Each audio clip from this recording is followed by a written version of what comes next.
Hello friends, hello साथियों, मित्रों, आप सबको नमस्कार। I am MP sir. देखिए, ये है आज के मुख्य टॉपिक शुरू करने से पहले आप सभी का इस एमपी सर यूट्यूब चैनल पर वेलकम है, स्वागत है। हम आपके लिए लेकर के आए हैं बहुत अच्छे टॉपिक्स जो आने वाले एग्जाम्स के लिए बड़े मोस्ट इम्पोर्टेंट होते हैं। आप सभी हमारे साथ जुड़ें, वीडियो को लाइक करें, शेयर करें और हमारे चैनल को सब्सक्राइब करें, ये आपसे रिक्वेस्ट है। आओ चलो शुरू करते हैं। देखो, यह क्वेश्चन नंबर 1। हाल ही में भारतीय सशस्त्र सेना बलों ने तीनों सेनाओं का अभ्यास प्रचंड प्रहार, क्या नाम है अभ्यास का नाम है प्रचंड प्रहार, ये कहाँ पर किया? इस योग्य Arunachal Pradesh. Option number D सही है। देखो, प्रचंड प्रहार यानी कि तीनों सेनाओं ने जो है ये 27/3/2025 को, कब? 27/3/2025 में जो है ये अभ्यास किया। इसमें जो है तीनों सेनाओं का अरुणाचल प्रदेश में जो है चीन की उत्तरी सीमा पर हिमालय में आयोजित ये अभ्यास किया गया है।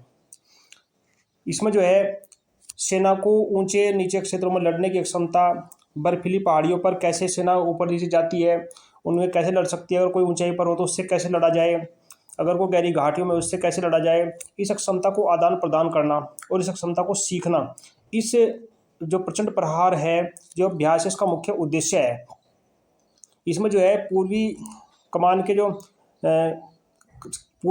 जो अध्यक्ष हैं रामचंद्र तिवारी और पूर्वी वायु कमान के मार्शल सूरज सिंह और नौसेना के कमांडर अजय यादव भी इसमें शामिल हुए। उनकी देख रेख में ये पूरा अभ्यास संपन्न हुआ। तो ये जो है ये 2025 का बड़ा मोस्ट इम्पोर्टेंट क्वेश्चन है। Question number 2।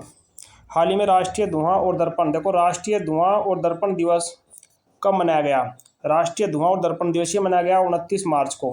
ये 29 मार्च को मनाया जाता है। देखो, राष्ट्रीय धुआं और दर्पण दिवस, इसका मतलब है कि धोखा, यानी कि धोखे का सिद्धांत जिसे बोलते हैं, क्या बोलते हैं? धोखे का सिद्धांत, यानी कि भ्रम में रखना, उस चीज़ को दिखाना जो सच नहीं है, हमें विश्वास दिलाने के लिए धोखा दिया जा रहा है, वास्तव में ऐसा नहीं है।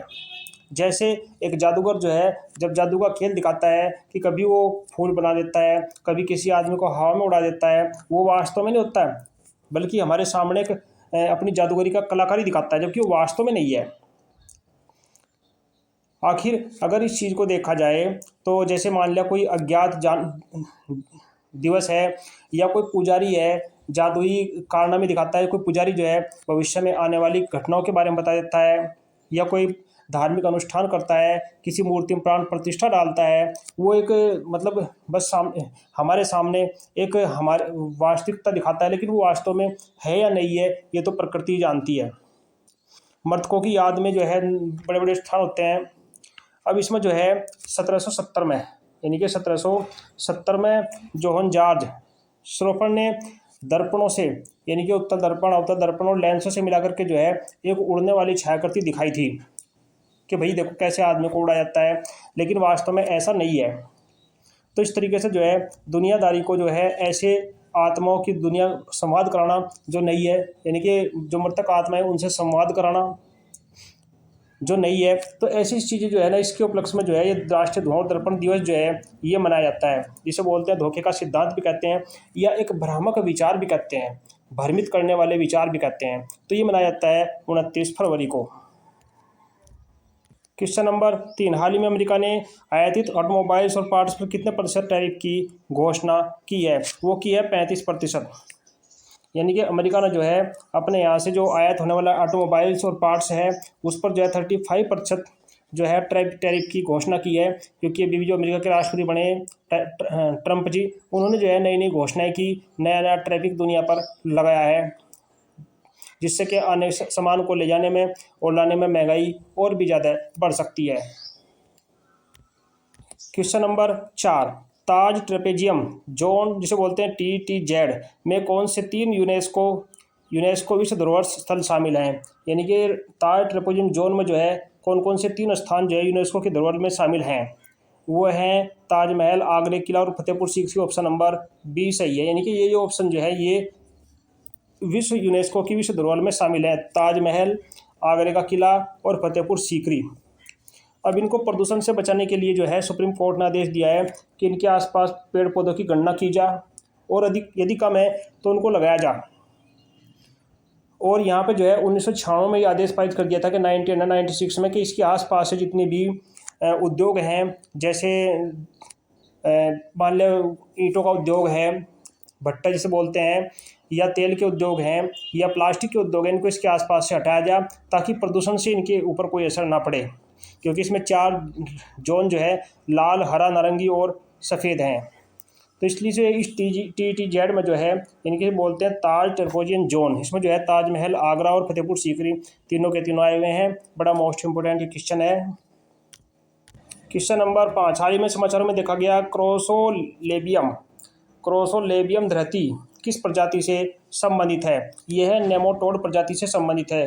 क्रोसोलेबियम धरती, देखो नेमाटोड कोलकाता के एक वैज्ञानिक है, उड़ीसा जिले में मिट्टी में रहने वाली एक नई नेमाटोड प्रजाति का जिसका नाम है क्रोसोलेबियस धरती, इसकी उन्होंने खोज की है। जो कोलकाता के एक वैज्ञानिक उन्होंने इसकी खोज की है। और ये जो है ना डेक्कन प्रायद्वीप, यानी कि जो उसके आसपास में डेक्कन प्रायद्वीप है, उसकी भौगोलिक क्षेत्र में जो है ये पाई जाती है। इसका नाम जो है ZSI की निदेशक, जो इसका नाम जो है क्रोसोलेबियस धरती क्यों रखा गया? क्योंकि ZSI के एक निदेशक है धृति बनर्जी। कौन? धृति बनर्जी। जो ZSI की निदेशक है धृति बनर्जी, उनके नाम पर जो है इसका नाम रखा गया है क्रोसोलेबियस धरती। क्योंकि उन्होंने जो है प्राणी विज्ञान में बहुत बड़ा योगदान दिया, जीवों के बारे में बहुत बड़ी खोज की। और इसका जो शरीर है बहुत पतला, होठ, गोल और ग्रसनी विशिष्ट और मादा प्रजनन करने की इसकी एक संरचना है। तो इस तरीके से जो है ये क्रोसोलेबियस धरती जो है नेमाटोड प्रजाति से संबंधित है। बड़ा मोस्ट इम्पोर्टेंट ये क्वेश्चन है। क्वेश्चन नंबर 6, भारत की पहली AI संचालित और विनिर्माण लाइन किस राज्य में शुरू की गई? पहली AI संचालित सौर विनिर्माण लाइन किस राज्य में शुरू की गई है? गुजरात में।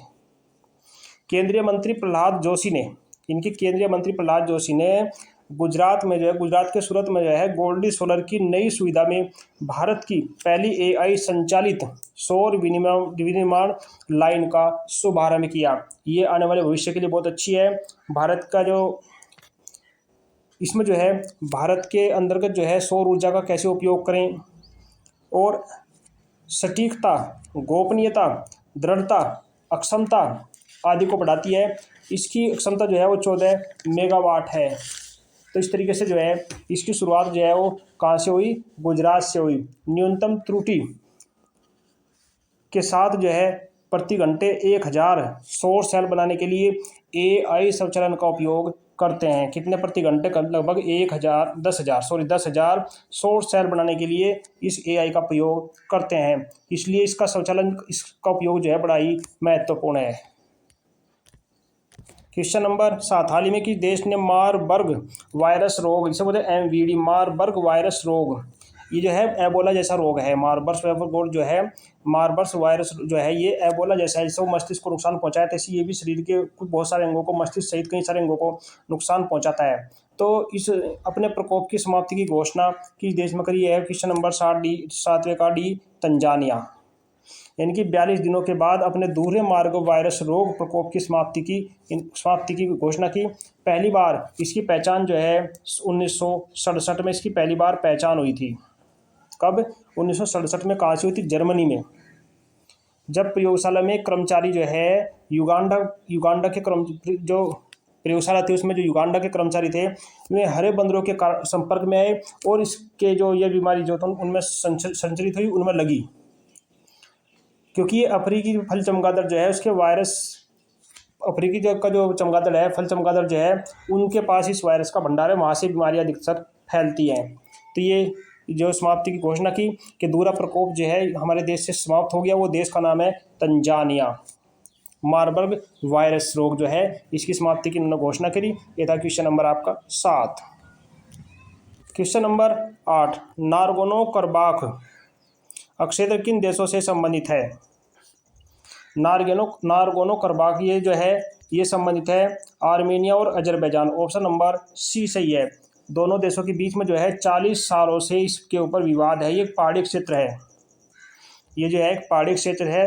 अब इसके ऊपर थोड़ा समझौता हुआ। इसमें जो है दोनों के जो वहाँ के जंगल हैं, जो अल्पाइन घास के मैदान हैं, जो वहाँ का परिदृश्य है, ये तब उनके जो तब से एक दूसरा उसके ऊपर जो है अपना दावा करता है। और उनके बीच में 40 साल से लगातार संघर्ष चला आ रहा है। ये नारगोनो कराबाख जो है ये आर्मेनिया और अजरबैजान के बीच का रिलेशन है। Question number 9, Pilibhit tiger reserve FPTR से बोलते हैं। पीलीभीत टाइगर रिजर्व किस राज्य में स्थित है? ये है Uttar Pradesh. Option number D सही है। देखो ये जो है पीलीभीत टाइगर जो है ये उत्तर प्रदेश में है। और इसमें जो है चर्चा में क्यों है? क्योंकि नेपाल से कुछ गैंडे यहाँ पर मंगाए गए, जो इनके लिए नया अभयारण्य विकसित किया गया। उनके नाम से एक नया अभयारण्य विकसित किया गया, बनाया जा रहा है। और इसमें जो है कौन कौन सी गोमती, शारदा, चुका, माला, खनौट, ये नदियाँ इसके अंदर बहती हैं। कौन से में? पीलीभीत टाइगर रिजर्व में, जो इसको हरा भरा रखते पोषण रखती हैं। और इनके कारण ही यहाँ पर जब बाढ़ आती है तो बहुत सारी भूमि जो है इसके अंदर जो है दलदली भूमि है। लगभग ये 22 यानी कि लगभग 22 किलोमीटर लंबा शारदा बांध इसकी सीमा से मिलता हुआ है। यहाँ की जलवायु जो है वो शुष्क है। सागौन के जो वृक्ष हैं शुष्क जलवायु में यहाँ पर खड़े हुए हैं। और यहाँ की विंध्याचल पर्वत की जो मिट्टी है उसका इसमें मिश्रण है। यह है Pilibhit tiger reserve. Question number 10, Odisha में शंख और दक्षिण कोयल नदियों के संगम से बनने वाली नदी का नाम क्या है? उसका नाम है ब्रह्मणी नदी। देखो इन दोनों के संगम से जो है उड़ीसा में ये नदी बनती है, जो झारखंड, छत्तीसगढ़ और उड़ीसा से होकर के बहती है। और बंगाल की खाड़ी में गिरने से पहले लगभग 39,093 इतने वर्ग क्षेत्र को जो है वो सिंचित करती है, जल से भर देती है। और ये जो नदी है 799 किलोमीटर लंबी है। और यह महानदी और वैतरणी के साथ एक बड़ा डेल्टा बनाती है। किस किस के साथ मिलकर के? महानदी और वैतरणी के साथ जो है ब्रह्मणी नदी जो है महानदी और वैतरणी नदी के साथ में जो है एक बड़ा डेल्टा बनाती है। भितरकनिका अभयारण्य भी इसी के ऊपर उपस्थित है, यानी कि उसके पास को ये बहती है। जो मगरमच्छ, जहाँ पर मगरमच्छ बहुत ज़्यादा मात्रा में पाए जाते हैं, जिसे हम मगरमच्छ का घर भी कह करके पुकार सकते हैं।